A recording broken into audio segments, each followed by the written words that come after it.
बिल्लाहि मिनश्शैतानिर्रजीम बिस्मिल्लाहिर्रहमानिर्रहीम रब्बि इश्रह ली सदरी व यस्सिर ली अमरी वहलुल उक़दतम मिन लिसानी यफ़क़हू क़ौली रब्बी ज़िदनी इल्मा। अज़ीज़ तालिबात, मुताले पाकिस्तान के लेक्चर नंबर 14 का आज हम आगाज़ करते हैं और मैं उम्मीद करती हूँ कि अल्लाह ताला के फज़ल व करम से आप सब भी खैरियत से होंगे। आइए अब हम आज का अपना टॉपिक स्टार्ट करते हैं। जी तालिबात, आज हम ख़ारजा पॉलिसी के रहनुमा असूल देखेंगे कि कायद-ए-आज़म ने अपनी फ़हम व फ़रासत से किस तरह से ख़ारजा पॉलिसी बनाई और दूसरे मुल्कों के साथ अपने ताल्लुकात को किस तरह से वाज़ेह किया और बेहतर बनाया। कायद-ए-आज़म ने पाकिस्तान की ख़ारजा पॉलिसी की तश्कील करते हुए कहा कि पाकिस्तान असूलों और कौमी मफादात का ध्यान रखते हुए दूसरे ममालिक से अपने ताल्लुकात का तय्युन करेगा। तमाम कौमों से बरादराना ताल्लुकात कायम किए जाएंगे और ख़ारजा पॉलिसी के खदोखाल के हवाले से कायद-ए-आज़म ने क़याम पाकिस्तान के फ़ौरन बाद दर्ज झैल इक़दाम भी उठाए। पहला कदम था सफारत खानों का क़याम। दुनिया के अक्सर ममालिक में पाकिस्तान के सफारत खाने और सफारती मिशन कायम किए गए। तमाम ममालिक से ताल्लुकात इस्तवार करने की इब्तिदा कर दी गई। कायद-ए-आज़म ने मुख्तसर मुद्दत में बड़ी तेज़ी से पाकिस्तान को खारजी दुनिया से मुतारफ़ कराया, यानी कि बाहर की दुनिया में पाकिस्तान के नाम को दुनिया में रोशनास कराया। सफारतकारों को खुसूसी हदायत दी गई कि वो भरपूर अंदाज में अपने फ़राइज़ अदा करें, अपनी जिम्मेदारियाँ सही मानों में एक मिशन समझकर अदा करें। आपने उन्हें हदायत की कि सियासी, समाजी, फ़ौजी, तजारती और माशी शोबों में कौमी मकासद के हसूल के लिए एफ़र्ट्स करें। अक़वाम मुत्तहिदा की रुकनीत पाकिस्तान ने 30 दिसंबर 1947 को अक़वाम मुत्तहिदा की रुकनीत इख्तियार की। उस वक्त पाकिस्तान दुनिया में अमन व आश्ती के लिए अपना मुस्बत किरदार निभाता रहेगा, इसका अहद भी किया। पाकिस्तान ने यह तय किया कि आलमी बरादरी में अपना किरदार भरपूर तौर पर निभाएगा और अक़वाम मुत्तहिदा के फैसलों पर पूरी तरह अमल दरामद भी करेगा। इस्लामी ममालिक ने पाकिस्तान की तश्कील का बड़े खुशी से और जोशो खरोश से खैर मुकद्दम किया और तवक्को ज़ाहिर की कि पाकिस्तान इस्लामी दुनिया की तरक्की, खुशहाली और बहबूद के लिए अपने फ़राइज़ निभाएगा। मुस्लिम रियासतों से ख़ुसूसी ताल्लुकात। यूँ तो पाकिस्तान की ख़ारजा पॉलिसी का बुनियादी असूल ये रहा कि तमाम ममालिक से अच्छे ताल्लुकात कायम किए जाएँ, ताहम मुस्लिम ममालिक से ख़ुसूसी ताल्लुकात इस्तवार किए जाएंगे। पाकिस्तान कायम हुआ तो दुनिया में आबादी के लिहाज से सबसे बड़ा इस्लामी मुल्क था और इसका क्या मुस्लिम ममालिक के लिए हौसले और सुकून और तक़वियत का बाइस था। पाकिस्तान इस्लामी दुनिया से अपनी वाबस्तगी का खुल कर इजहार कर दिया। और भारत से पाकिस्तान के ताल्लुकात किस तरह के थे, इसको हम देख लेते हैं। पाकिस्तान का क़याम हिंदुओं की चूँकि मर्ज़ी के ख़िलाफ़ वजूद में आया था, तो भारत ने पाकिस्तान को ज़ेर करने के लिए, यानी कि शिकस्त देने के लिए, नीचा दिखाने के लिए, इब्तिदा ही में कमज़ोर और नाकाम बनाने के लिए इक़दाम उठाना शुरू कर दिए। पानी का मसला, महाजरीन की आमद, सरहदों का तय्युन, ऐसे कई और मसाइल जन्म लिए। पाकिस्तान के हिस्से के असासे देने से भारत मुसलसल गुरेज़ा था, यानी इनकार करता रहा। जूनागढ़, मनावदर, हैदराबाद, दक्कन, जम्मू कश्मीर की रियासतों पर भारत ने फ़ौज कशी करके कासबाना कब्जा कर लिया और पाकिस्तान को अपने वजूद को बरकरार रखने के लिए बहुत तगदो करना पड़ी, यानी बहुत कोशिशें करना पड़ी। भारत और पाकिस्तान के वजूद का ही सिरे से मुखालिफ था। ऐसे में पाकिस्तान की ख़ारजा पॉलिसी का बुनियादी नुक्ता भारतीय अज़ाइम को नाकाम बनाना था। कश्मीरी अवाम ने अपनी आज़ादी के लिए जद्दोजहद शुरू की तो पाकिस्तान ने अखलाकी, सियासी, सफारती और फ़ौजी हमायत उनकी जारी रखी। यहाँ तक कि क्या हुआ कि कश्मीरी मुजाहिदीन अपना बहुत सारा इलाका आज़ाद कराने में कामयाब हो गए। ये इलाका अब आज़ाद कश्मीर है। भारत को जब कश्मीर जाता दिखाई दिया तो वो अक़वाम मुत्तहिदा की सलामती कौंसिल में अपना मुकदमा ले गया। पाकिस्तान ने अक़वाम मुत्तहिदा दौलत मुश्तरका में कश्मीरियों के हक़ खुद इरादियत का मुकदमा बड़ी अच्छी तरह से लड़ा। भारत ने वादा किया कि वो कश्मीर में रायशुमारी के ज़रिए होने वाले अवामी फैसले को तस्लीम करेगा, लेकिन जो ही रियासत पर उसकी गिरफ्त मजबूत हुई, वो अपने वादों से मुकर गया। वो अक़वाम मुत्तहिदा की करारदादों पर अमल करने से मुसलसल इनकार करता रहा। भारत ने पाकिस्तान को नुकसान पहुँचाने की हर मुमकिन कोशिश की और पाकिस्तान की ख़ारजा पॉलिसी ने उसके तमाम अज़ाइम नाकाम बना दिए। ख़ारजा अमूर में पाकिस्तान की इब्तदाई कामयाबियाँ, भारत की जानिब से जारहाना इक़दाम का नाकाम होना बुनियादी तौर पर कायद-ए-आज़म की उम्दा क़यादत की बदौलत ही मुमकिन हुआ। कायद-ए-आज़म ने आखिर तलबा को क्या नसीहतें की, आइए हम इनको देखते हैं। कायद-ए-आज़म नई नस्ल की अफादियत से आगाह थे। वो इन्हें मुस्तकबिल के मोमार करार देते थे। नौजवान मुस्लिम तलबा ने अपने कायद की आवाज़ पर लब्बैक कहा। गाँव गाँव, करिया करिया, शहर शहर फैल गए। जब पाकिस्तान बन गया तो तलबा को नसीहत करते हुए कायद-ए-आज़म ने फरमाया कि अब तलबा तालीम पर पूरी तवज्जो दें।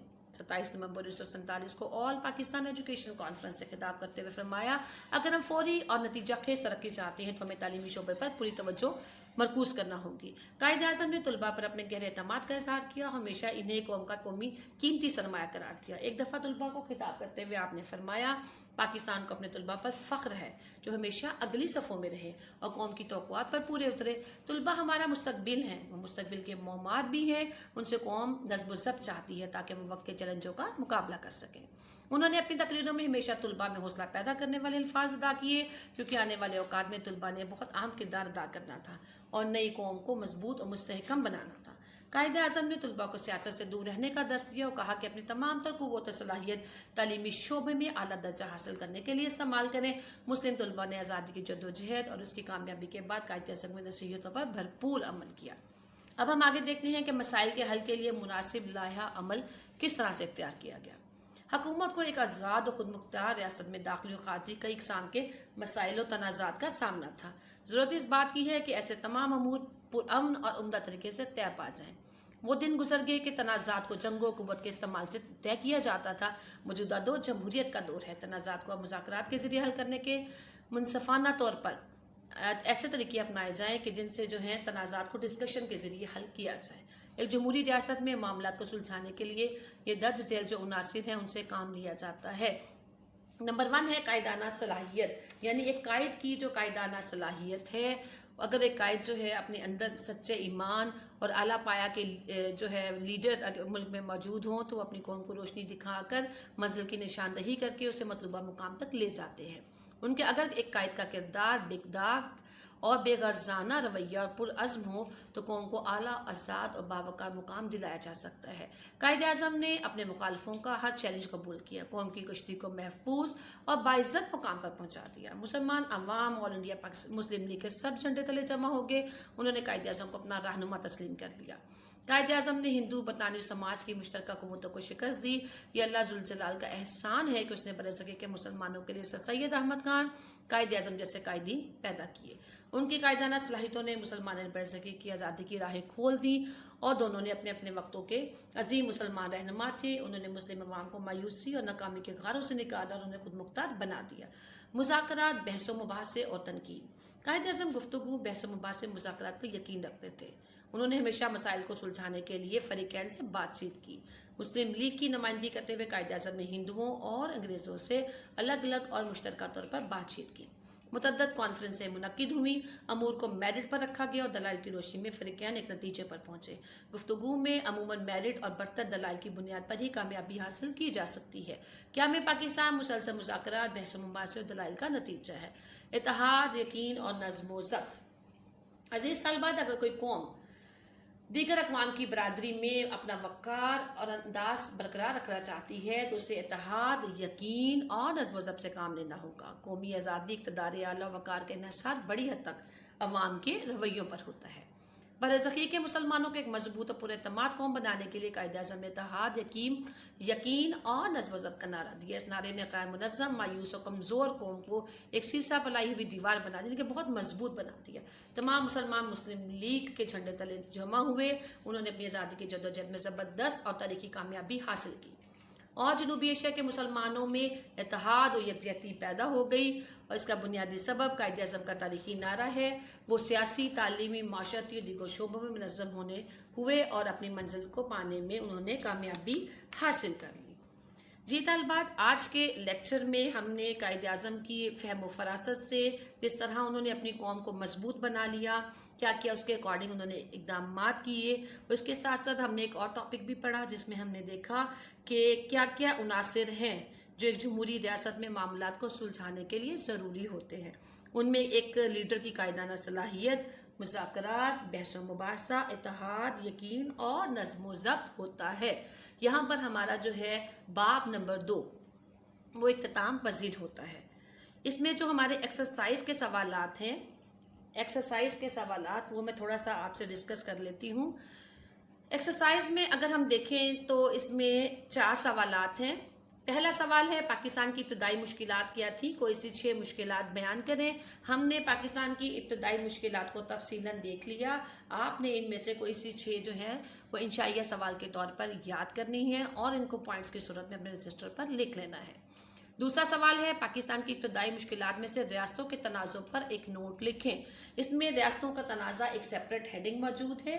ठीक है, इस हेडिंग के मुताबिक आपने सफ़ा नंबर 29 से लेकर 31 तक यानी तमाम रियासतों के हवाले से जो जो मसाइल थे और इन मसाइल को कैसे हल किया गया, आपने लॉन्ग क्वेश्चन नंबर 2 के अकॉर्डिंग इसमें लिख लेना है।